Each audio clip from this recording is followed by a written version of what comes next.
I saw this video get recommended in my Hot Topics channel, which is basically a channel I use for Flats TV, which is like all my non-Overwatch stuff. But it was a good looking video, so I decided to save it for another day. So I decided to save it for today, which is Marvel Rivals is genius. Here's why. Spilo watched as well, said it was really good. So let's take a look. Marvel Rivals is genius. Here's why. This is from 2 weeks ago. What's up? Marvel Rivals is here. It's there. It's everywhere. It's on your social media feeds, in your group chats, entering your home, coming up the stairs outside your room. Amidst the cacophony of capital G gamers. I'm not gonna lie, that got me. That knock actually did get me. I actually thought that was something on my right. I literally looked to my right and there's a window. I'm not on the first floor. I'm like on an upper floor. There's literally nobody that could have been there, but it got me. Hey, that 100% got me. Beating the dead horse that was Concord, Marvel Rivals showed up and went, "Hey guys, you can stare at butts in this game." Whoa, okay. I guess hero shooters aren't dead. While I've always been a fan of playing multiplayer games with in 2 weeks, how fast this has kind of changed a lot. friends, I've never gone quite as degenerate mode with a hero shooter as I have with Marvel Rivals. So amidst the crowded landscape of tier lists, character guides, and balance discussions, I wanted to make a different kind of video and explore what I think makes Rivals stand out, both casually and competitively.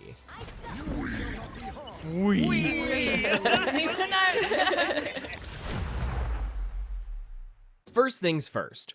I hope we're not past the days. I think we are, but I hope we're not past the days where stuff like that is still funny. Marvel Rivals is just a teensy bit similar to another game. Despite what revisionist history may say about Overwatch, I still think it was really good. Like, one of the best multiplayer games I've ever played. Sure, I haven't actively played it since 2017 or so, but it's...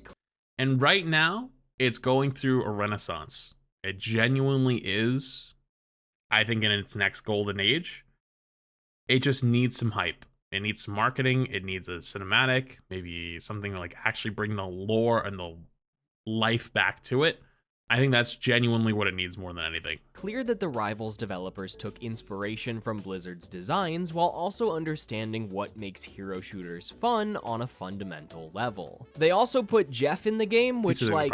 genius play. Almost every post I saw in the first few weeks of release was about Jeff. He's Baby Yoda for gamers. He's either cute or he's a reincarnation of massive a terrible brand person. Recognition obviously gave Rivals an immediate leg up on the competition, but the underwhelming performance of Marvel's Avengers demonstrated that the live service market is far too cutthroat to survive on IP alone. Turns out, good multiplayer games are extremely hard to make, and it's pretty rare for a live service game to hit Rivals levels of popularity extremely and difficult. maintain said popularity for more than a week-long fad. Anyway, while Overwatch was clearly an inspiration for Rivals, it'd be disingenuous to call the game a ripoff. Certain characters have classic archetypes or pieces of existing kits, like Adam's Zenyatta attack or Punisher's Bastion turret, but if we're going down that route, we can also say that Overwatch took from Paladins and TF2, League took from Dota, and you can absolutely say all of these things, by the way. Breakout took from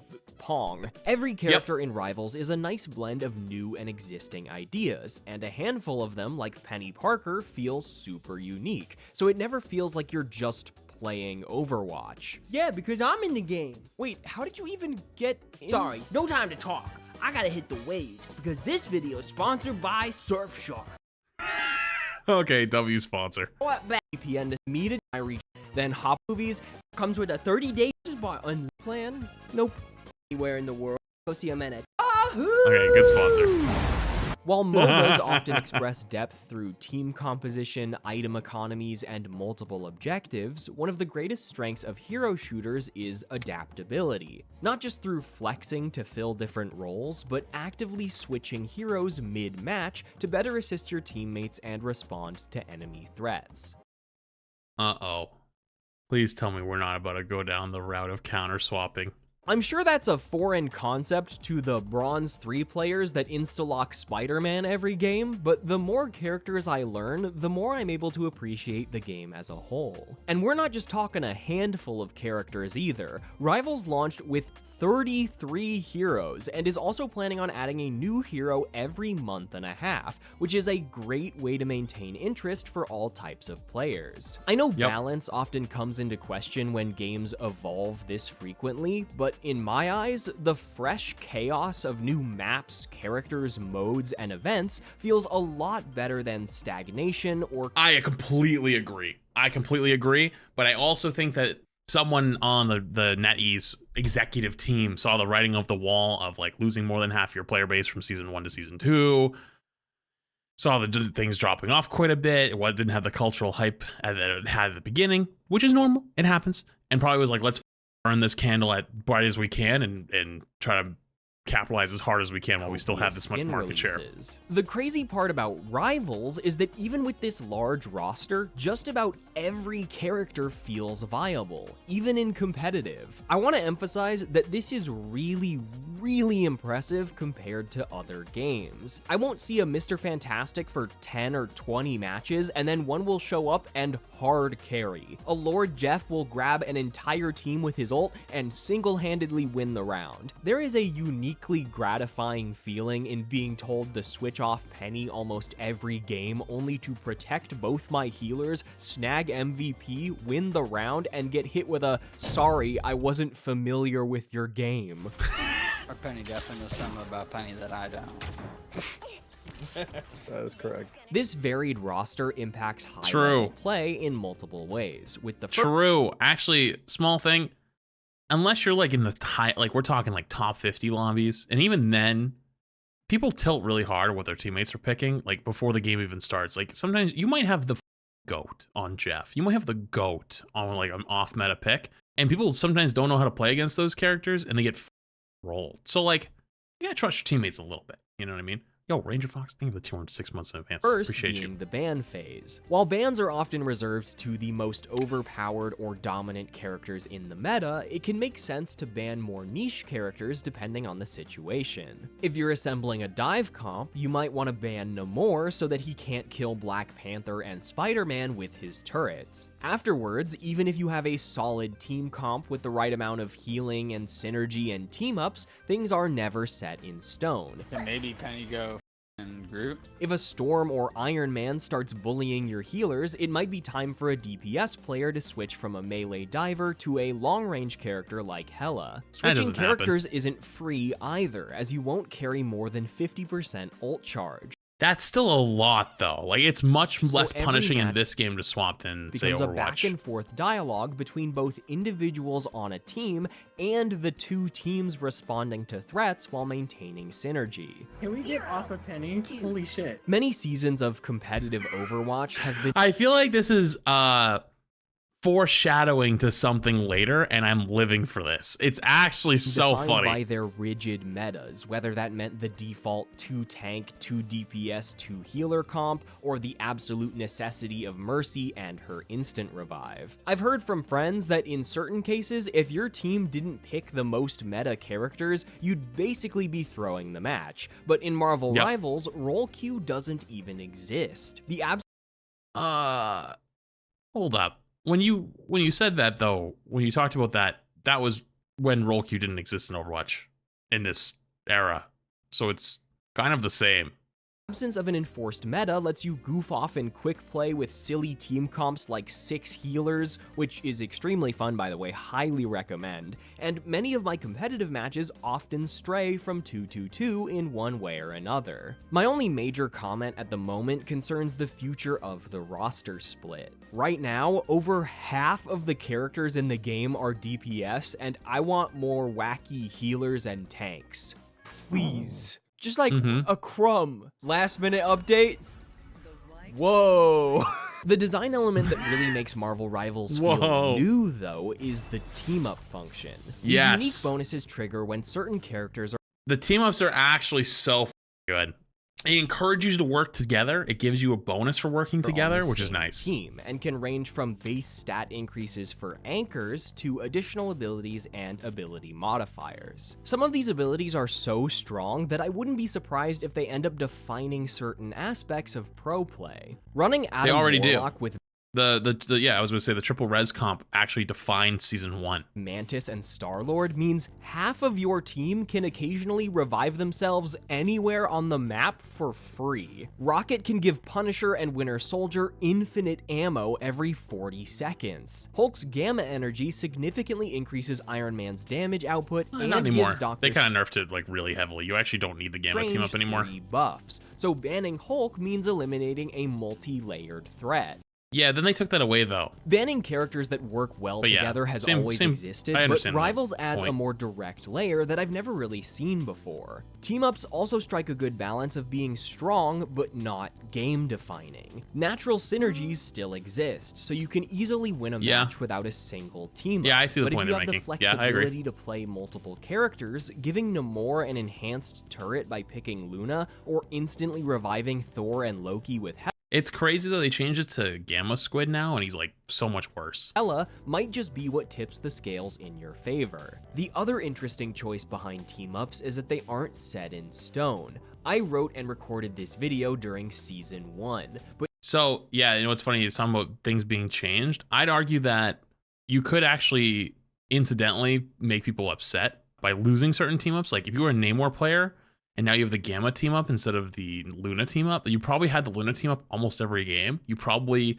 have to force one of your tanks to play Hulk, and so you won't get it that often, and so it just feels worse. Yeah, Magneto. Yeah, Magneto's a good one where like you had a cool team up, but you never got to really use it unless you had a witch player on your team, so you didn't get to use it that often.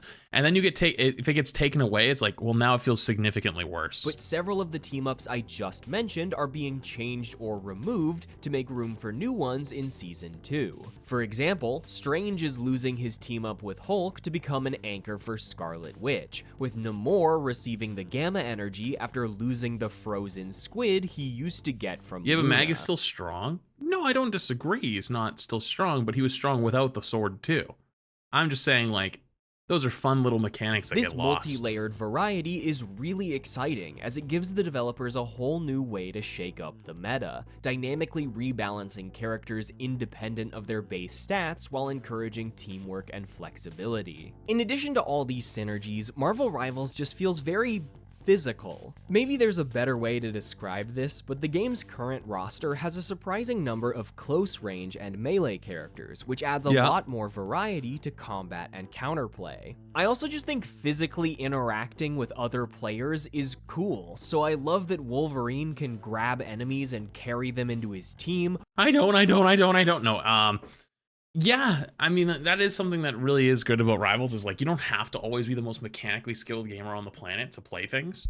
There are more melee, like, cooldown, ability focused characters, which is actually really, really cool in a game like this. It's actually funny. Overwatch kind of leaned away from that. They leaned much more into the aim intensive stuff, and I feel like they did lose a little bit of the love that people had for like some of those other types of characters, like your Winstons, your Ryans, whatever. When you say mechanically skilled, I mean, what do you mean? Hela would be an example of a mechanically skilled character. You have to hit your shots, you have to hit your aim, you have to aim consistently, headshot, etc. On something like Wolverine, though, you don't really have to have good aim. You have to understand the combo of like right clicking in, and then once you start the grab, like 180ing your mouse, so like flip them out, you know, timing when to engage, from what angles you come in from. You don't have to like stand and poke and just click on heads. Like, you have to do other things. Iron Fist, you have to time your block. You have to save your kick to disengage, or if you do engage with it, you're going for a kill to finish someone off. Like, there's other ways of showing skill expression. Or that Hulk can swat someone out of the sky like a bug and smash them into the pavement. There's even a goofy animation and sound effect if two characters like Wolverine and Winter Soldier collide with their dash moves. There are no two heroes on the current roster that feel alike, and the unique opportunities for master... I disagree on that one, sorta. I mean, like, some of the supports feel similar, like Invis ult and Luna ult, basically the same thing. Mantis just feels like a less powerful Luna, like less healing, little more damage boost, just kind of doing damage instead of healing. You know, both have the sun, the freeze or the sleep. Hulk and Thing, yeah, Hulk and Thing feel very similar. Hella Hawkeye? I don't think Hella and Hawkeye are actually that similar. 3 on each one of them mean that I'm still learning new tricks and testing out interactions at They play the same, practice but do not range feel similar. after over 300 hours of playtime. How are Hulk and Thing similar? They're both jump in your face, really, really aggressive like tanks that provide a little bit of team support, either through your jumping to them with E or your bubble. The only big thing for Hulk versus Thing is Hulk is more divey and can jump in, but Thing can technically do that. Thing can do that. Thing can do that by, like, let's say you have a Star-Lord that jumps in with E. We did this back in season 1.5 with the tournament. Our Star-Lord would jump in with E. We'd bubble him, so they'd all look up at the Star-Lord. I would jump to Star-Lord with my E, give him damage resist in case it broke, so he would survive. And then a lot of times I was looking for ult. So you could actually do it. It worked a little bit differently, but they do play similarly as well. There's a wacky scrappiness to the mechanics that makes... I'm not saying it's a bad thing. I'm just saying the point was being made that none of them feel the same, and I disagree. Play a great time with friends and I enjoy playing them. You watch me play them. But when you see some crazy shit in ranked. Wolverine can take Rocket's jump pack, grab someone, and then jump up mid-grab to carry them off a ledge or all the way into his team's backline. There you go. Groot's walls can block Jeff's ult from the center and serve as a barrier to cut off the healing from Luna's ult. Fighting against players that have mastered characters I'm less familiar with also constantly reveals new layers of depth. Even a seemingly simple healer like Jeff can swim up walls to gain insane high ground and cover, or stop healing entirely to become a nearly unkillable nuisance on the enemy's backline. I don't even play Spider-Man, but that character is like a separate game, dude. You gotta go in and change multiple settings in the options menu before you even start learning how to animation cancel. But if I'm being honest, this video is really just an excuse to talk about Doctor Strange's portal. I haven't seen a game mechanic this mind-blowing since the physics systems the portal is in so Tears cool. of the Kingdom, which also has a bad frame rate. So hey, maybe it's a byproduct of the black magic in the source code. It's already a wonder that any video game gets made in the first place, so to even conceptualize designing a portal that links 2 locations on a map for 12 people simultaneously and can be entered from both sides while carrying momentum and teleporting attacks, not just players, is absolutely insane. It is cool as While shit. the base functionality of the portal often boils down to sneaking behind the enemy team or making it to the objective first, there are so many clever and strategic uses that will only increase over time. Spider-Man can pull players through it and off ledges. Punisher can rain down on enemies from above with his turret. Strange can fly out of it at lightning speed using Rocket's boost armor. Okay. Boom. It worked. Yeah, That was sick. The Boger Tex. The Boger It can Tech. be used to block off doorways or split up a team depending on the map. And there's also counterplay. I've jumped through enemy strange portals to split up a team or set up portal their enemy portal. mines preemptively when I think a team might try to backdoor a capture point. I've seen Stranges block enemy portals with their own portal. I had a Groot on my team that got us through a door block by placing a wall as a makeshift platform. When you Holy hear that shit, quiet that's sick. from the I don't know if other it's side worth of the it, though, map, but that was it's an sick. immediate threat that the entire team has to be aware of, and you have to use your intuition Chad, we to already guess saw the what patch the notes. You enemy guys keep asking, Strange but I is already did planning them. to do with it. While the late. coordination required to pull off some of these strats is far beyond the level of the average quick play lobby, I can't wait to see what high-level Strange players do with it in the future. Oh, I mean, they've already been, I wouldn't say mastered. Yeah, I think they kind of have been mastered in a lot of ways. Obviously, things will always get better over time, but like, people have even figured out, like, for example, Witch has a team up this season with Strange, which granted, Strange is really not good. But like, what you do is you Strange portal above their team, going in, your team jumps in, everyone starts fighting. Your Witch ults outside of the Strange portal, and then charges the ult, and then last second goes through the portal. That way they don't get the audio cue because you're too far away. They don't actually hear the ult going off, and they also don't have the indicator. So they just get rolled. Like they have like half a second to realize like they're gonna die. People do that with ults.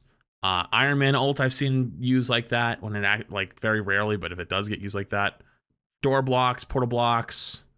There was an exploit that you could do where you could teleport people off the map, not like kill them, but like into a wall, and you would just deposit them into the wall and get them stuck in there, and then they couldn't get out, and they would just be stuck there for the rest of the game until they leave and rejoin.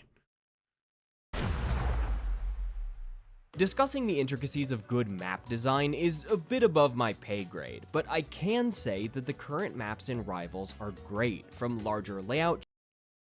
I agree, but I also disagree. I like the destructible environments. I didn't think I was going to like it at first. I do like them. I don't like the rebuilding environments. The rebuilding environments suck. Just point blank. Nothing is worse than like you're sitting on top of a building and then you just start getting kidnapped by the building. It you over so bad. The destructive one makes sense because like if you break the bridge, right, the bridge starts to glow green and you can see it start to rebuild. You're like, okay, I understand what's happening now. It's like it's rebuilding, right? The other one, there's like no prompt. It just like happens when it takes some damage. And so it can really screw you. Choices to smaller artistic touches like payload carts and overtime themes. There is already a seemingly infinite level of replayability thanks to the millions of possible team combinations, but when you also factor in how map layouts can create unique strategies for different characters and team-ups, it's just fantastic. Plus, despite That's some just of kinda the hero early shooters, though. negativity I saw online, I think the destructible environments are one of the game's best features. The destruction isn't anywhere near the finals levels of emergent gameplay, but it does add unique elements of strategy to every map. Many Convergence and Convoy maps have chokes and corners that can be destroyed to make attacking or defending easier. Others have entirely collapsible floors and ceilings that change indoor layouts or completely block off key entrances, like the giant rock fall on Burn-In T'Challa. Yggdrasil maps repair their destructible... See, like this is so easy to understand as a player. Like, okay, it's rebuilding. Every so often, and Wakanda The destructible maps ones have modifiers then doing the opposite, you know like what I mean? zero gravity zones and raining fireballs that activate when certain pieces of the map are fully destroyed, which can really turn the tables if done at the right moment. Even outside... I don't think these do very much. Like they do like 10 damage. This isn't really that crazy, but it is cool. I don't think it actually turns the fight though. Outside of the destructibles, every map has little... The one, like the air vents though, like being able to get high ground because the air vents, those are cool. Features that make them feel unique. Clintar has these weird little symbiotic surfaces. Oh hey, that's the name of the map, that can block off exits or raise you up to high ground. Yeah, those are Tokyo cool. I like them. 2099 spider bots will string together rubble to prevent I'm cool with buildings that. from falling, and the Hell's Heaven domination maps. This one I'm not a huge fan of. This like up and down platform kind of is a little annoying. Evolve during each round. I'm okay with it though. It's annoying, but I'm okay with it. And lowering floors or shifting hallways to... The shifting hallways one is also kind of annoying, but I'm okay with it.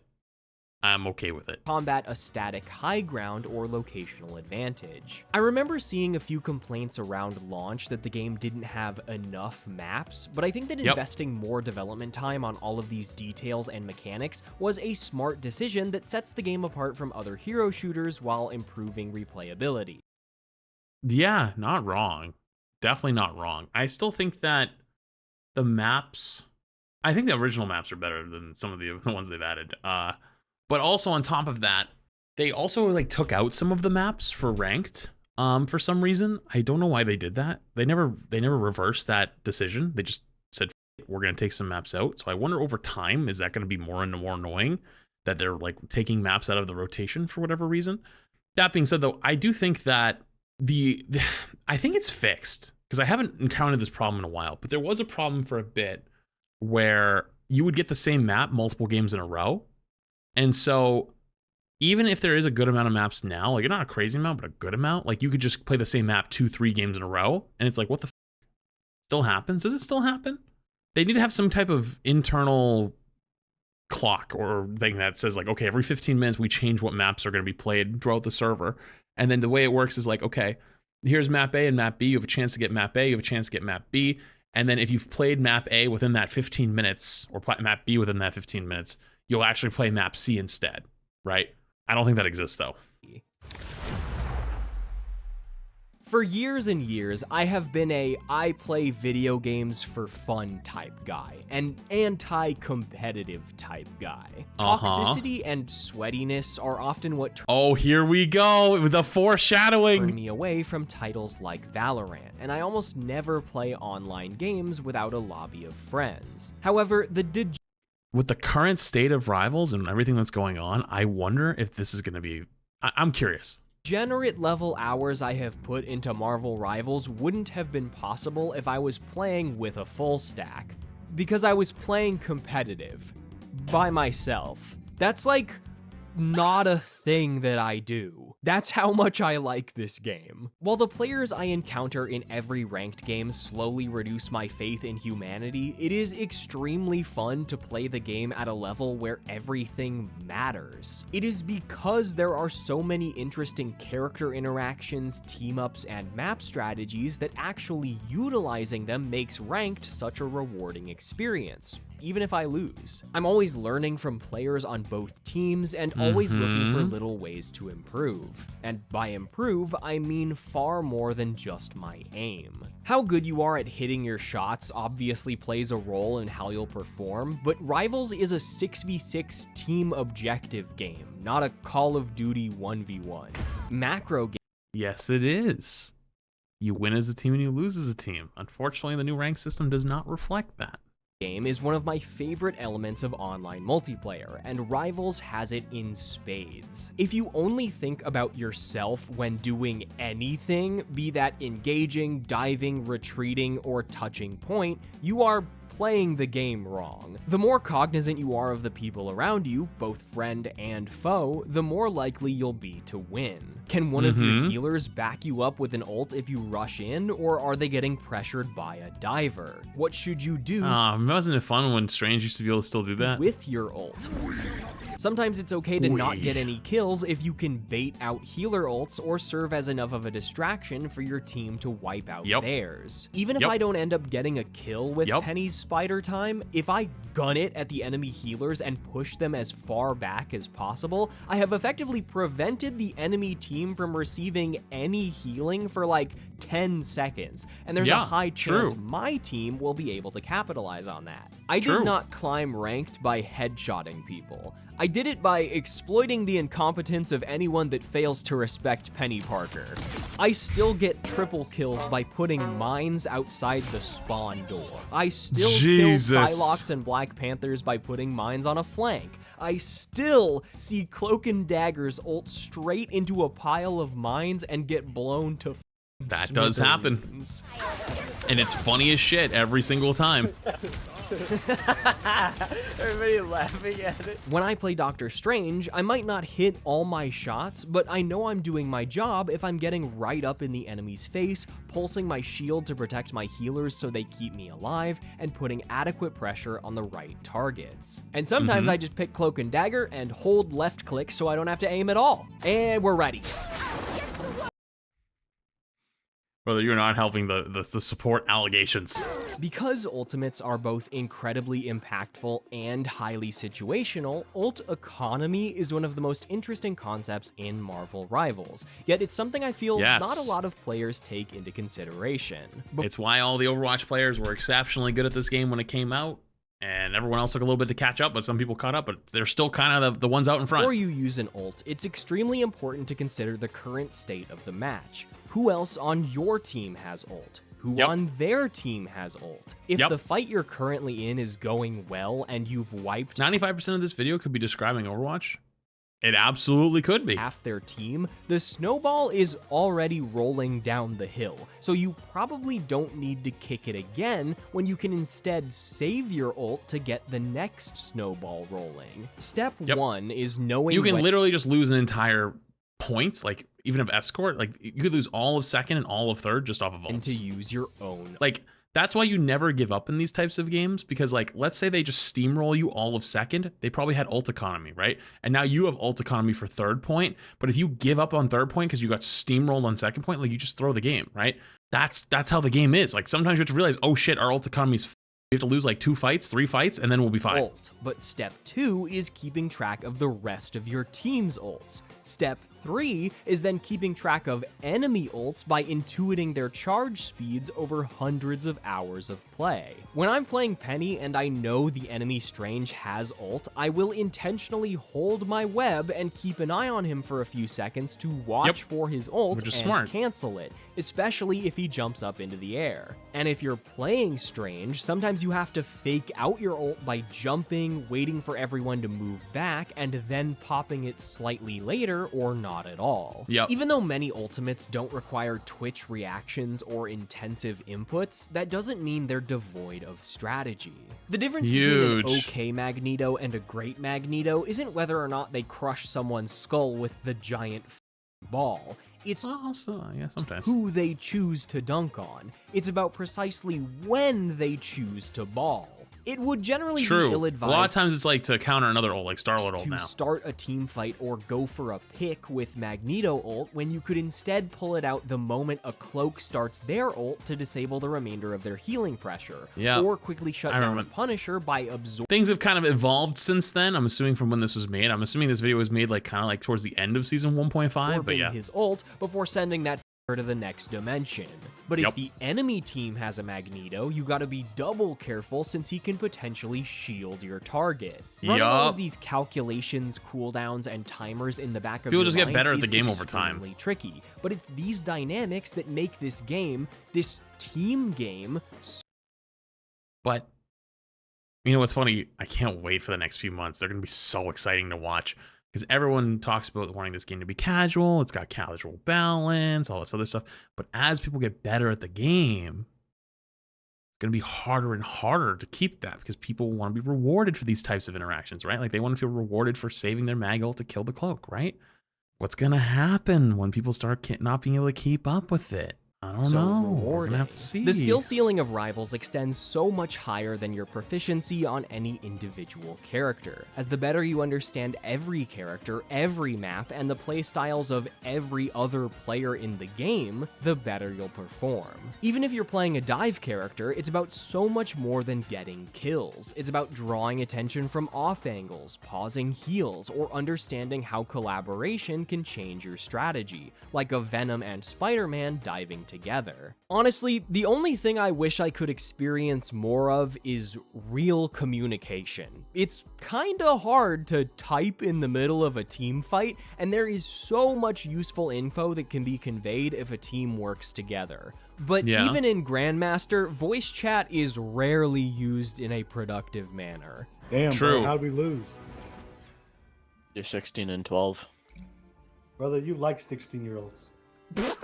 Jesus Given that the Christ. snowball That is the average nature of comms, some though, no matches lie. can take a real toll on the human psyche. Even the smallest acts of compassion and coordination go a long way. From shot calling a portal, to offering to switch roles with someone that's struggling, to just complimenting a job well done. Problem is, I'm kind of afraid to talk on voice chat most of the time, especially when I get called slurs when I whiff an Eye of Agamotto. So, maybe it's better in Celestial? I Nope. know, bro. You don't know how to make sense of your typing, bro. You get it, bro. You're a fat bastard with no future and no life. You're poor, bro. You have to nothing stop going them for from securing yourself. the mission You're born area. in a canal. Your family's poor. You can't. That was the realest part of this video, and it's not even close. And not every game, but so many games are like that. And whenever you have one of those games like that, it's either some typing Timmy or someone's mumbling into their mic and just constantly just saying the dumbest shit on the planet. Every goddamn time. Now, as much as conversations around multiplayer games often focus on improving your skill, balance issues, pro play, what have you, I also want to discuss what I feel is an underappreciated element within Rivals: narrative. Instead of constructing tons of lore, comics, and cinematics about an existing game, the devs were tasked with the opposite: implement existing worlds and characters into a new game in a fresh but faithful way. In my Rumbleverse video, I discussed how every corner of Grappital City was filled with cute details to flesh out the world and the existence of the Battle Royale itself, and Rivals does a great job with this, from subtle details like posters and voice lines to the overarching story of every map. From the moment you load in, the background of the character select screen is connected to the map you're playing, with a unique animation and soundtrack as your selected hero gets pulled into the action. Once you're in a match, you're dropped straight into a unique objective, each with aesthetic variants. In Midtown, you're escorting a little robot to recover pages of the Darkhold, so the payload is a little car with the robot sitting in the driver's seat. On the Spider Islands, the attacker spawn room has NPCs that flesh out the goal of assisting Spider Zero, and when the gates open, there's even an animation of Spider Zero swinging into the little spider car.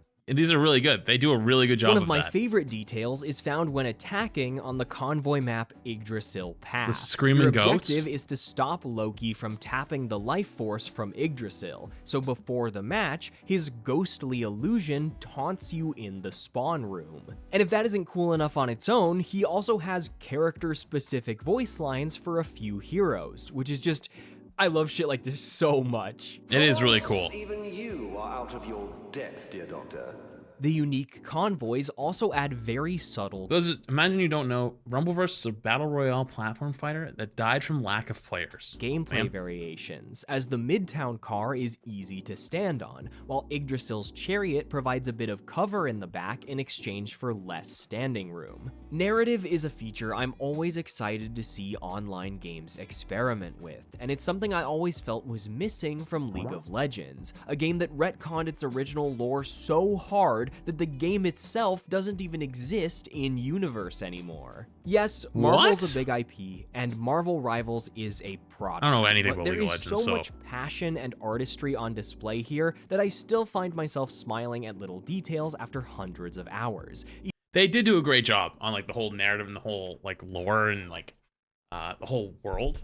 Like me going into Rivals, I'd seen like maybe like 2 Marvel movies. I didn't know shit. Now I've seen a bunch of them. I've learned so much. People still get mad all the time. They're like, how do you not know who this character is? I don't know. I never followed any of this shit before. And I bet like long term, one of the biggest strengths that this game probably did is it grabbed a new demographic of people that probably were like adjacent to like MCU stuff and just never really either paid attention to it or was like never super into it. Now has a reason to, right? And like they actually pay attention, so they might watch the upcoming movies. It builds into the brand. It builds into the universe of what you have. Even if it's just watching Loki's ghost orbit me in the spawn room again. Oh. Before I close... Okay, I feel like this is where we're gonna fall apart a little bit. I want to quickly touch on monetization, with surprisingly a thumb pointing mostly up. Microtransactions are usually a dreaded subject when it comes to live service, but I'm happy to report that this game is pretty good when it comes to asking you for money. As far as gameplay is concerned, Marvel Rivals is perfect. The game is completely free, and every character is also free from the very beginning, including future characters. Okay, so that's baseline for a really good game. No multi-year-long grind for IP or Blue Essence in League. No Overwatch 2 progression unlocks. 1. This is untrue. This is only the new player experience to make sure that people don't get overwhelmed in the beginning. This is a little out of date. Granted, the game did launch making characters be in the battle pass, and then you had to earn them by leveling up your battle pass in the free track. You never had to pay for them, but like it was annoying. They shouldn't have done that. But this is only for new players, and it's just so like they don't have to choose from 38 heroes or whatever and don't know what to pick. What they had basically discovered was people get overwhelmed with a bunch of new characters, especially with a game that's as old as Overwatch. It's not like Rivals when it dropped. Like everything is new. Like everyone's starting at the same spot. I bet in like 2, 3, 4 years from now, when people have like quote unquote mastered Rivals, like people are going to be daunted by like the 50 heroes or whatever more is going to be the roster, right? Actually, probably way more than that because they're doing like monthlies. It's like what, 70 heroes? Like who the f do you pick, right? I think what he's saying is they didn't go that route. No, he's talking about, yeah. But like the point is he was saying like everything's available at the beginning. I know that.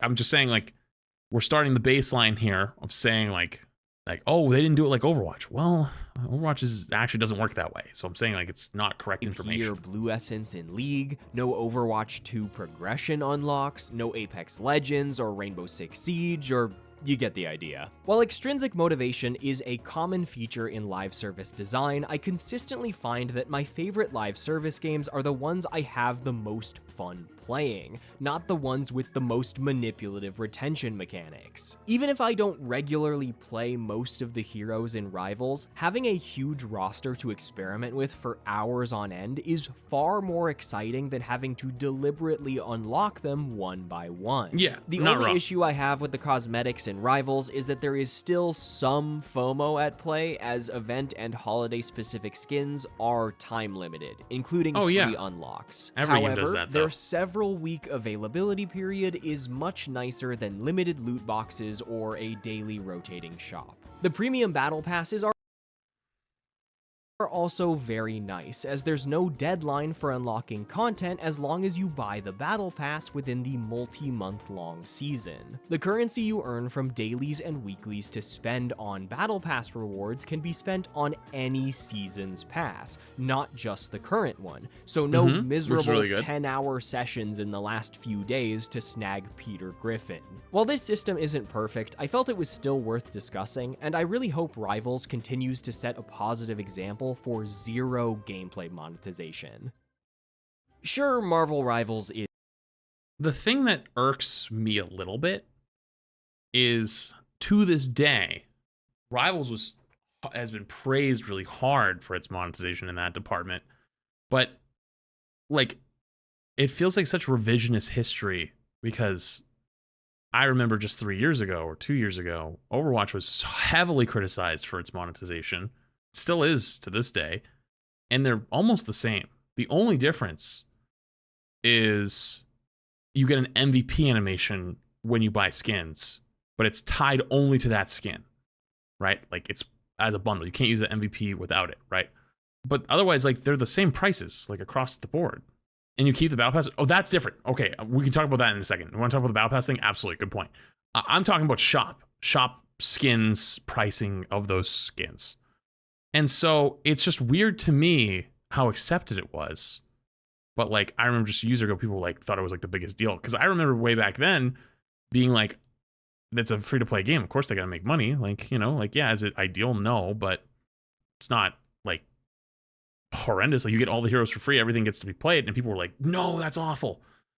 Don't forget loot boxes. My brother in Christ, Overwatch didn't have loot box 2-3 years ago when I'm talking about this. It would move to the full shop model. So loot boxes were gone when this argument was happening.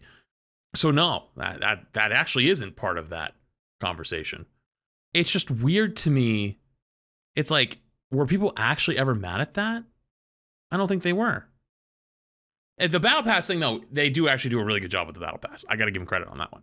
Is popular, but the reason I love covering live service games is because they're often overlooked or ignored in the video essay sphere, and I really want to drive home Wait, what gets ignored? Sorry, I was...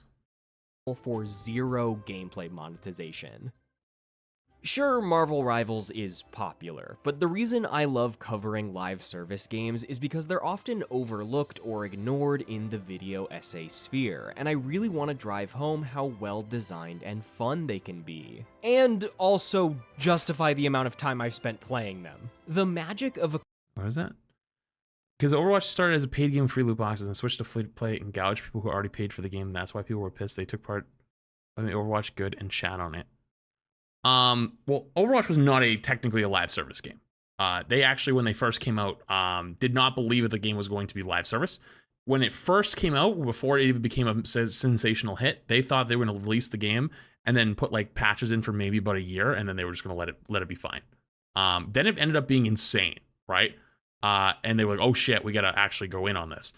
Overwatch 1 could have just kept going the way it was and probably would have just slowly fizzled out, because fortunately, they were making bad decisions even before they decided to go with the 2.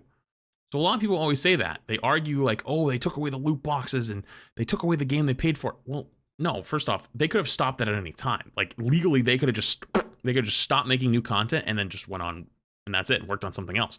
They weren't making really much money off the game anymore, right? Like you pay for the title, but the difference was you'd pay $20-$40 to get the game, and then you'd get the free loot boxes as you're going through.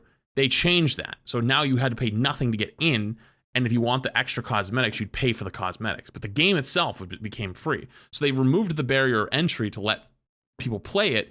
But the difference was, though, people were mad that they were getting all the free stuff, all the skins and stuff for free. But you didn't get it for free. You paid for the base game, right? What they did is they changed the way the system worked from you had to pay for the base game and then you'd occasionally get loot boxes to you no longer paid for the game and you'd have to pay for the cosmetics, right? Granted, you know, you could argue like, oh, like that's not what I wanted. And it's like, I get it. But at the same time, though, it's not like you lost anything either, right? Like you were always, those were like extra things that they could have always made, right? But if the game's not making much money and the game's not doing well, then they're not going to support it much longer, right? Like it's going to fall apart. Like companies don't support games that don't make money. That's the reality of the situation. They don't do it for charity. So if your choices were, this game is probably no longer going to exist, or we change the way it works and we change the model, what's the right play? And if you weren't there in 2021 when Overwatch was in the shitter, they were bleeding badly. There was nobody playing that game. There was no new players coming in. You know what the people who played Overwatch were? They were skin collectors. They would come in for every event, for every Halloween, every whatever. I bet you can go find 2021 videos of myself saying, I really wish Overwatch had more than just holiday events because I hate having to wait for Halloween for something exciting. Like I have to wait for the next holiday before anything happens. And that's what they did. Now there's new events, there's new seasons, there's mini events. The battle passes, whether you like them or not, are create new like events around that, new things to play, new things to go for. Before it was just like you get Christmas skins, you get Halloween skins, you get maybe some Chinese New Year skins, you get like their own like version, like the Pachimari, whatever. Then some summer games skins, and then that's it, and you're basically done. That's all you got. So it's like, was that really better? Like it was getting no new players. Nobody wanted to play it for a couple free skins once every 3 months. I'd argue that's insane. I'd argue that's just really bad. Regardless, though, I don't know. We went way deeper into that. A communal live service moment is a feeling you can't find anywhere else in gaming, and ones as big and well received as Marvel Rivals don't come around that often. True. I'm not here to give a definitive review or speak on the intricacies of balance and potential longevity because, well, I don't know what the future holds. The fact that this game is very fun to me right now is much more important than worrying about whether or not I'll still be playing it in 2 years. True. I got him in my mouth. I think that's how most people think about it. Killed us, Milo! You threw us off the edge of the map! Marvel Rivals is such a perfect demonstration of what makes live service compelling. From sharing memes, outplays, and funny moments, to getting excited about new season updates and skin releases, from trying goofy strats in quick play to locking in with a couple friends in ranked, Rivals is a communal experience that exists both inside and outside the literal game. As the internet becomes more toxic and culture more fragmented, it's just nice to share a common interest with friends and tons of people online. I hope it stays that way. That's about it. Thanks to Surfshark for sponsoring. I don't know if it will. Thank you for watching, and subscribe for more videos coming soon. It's actually a really good video. I swear I will make. Just please let me play like a few more matches first. I'm not sure if it will, if I'm completely honest. I think the cracks are starting to form in a lot of ways. But it's been really nice. I hope it continues to go that way. I really, really genuinely do. But you know, the infighting is getting kind of ridiculous already. So we'll see though. But at least if anything is true, I think we can all look at the last couple months of Rivals and look at it fondly, no matter what, whether it was, you know, a year from now, 2 years from now, 10 years from now. I think we can all look back and be like, damn, that was super fun. And I can tell you that as someone who's done that with other games. You cherish these times. You cherish them a lot. So game is really fun in a lot of ways. So I hope it continues to keep going though. Very good video though.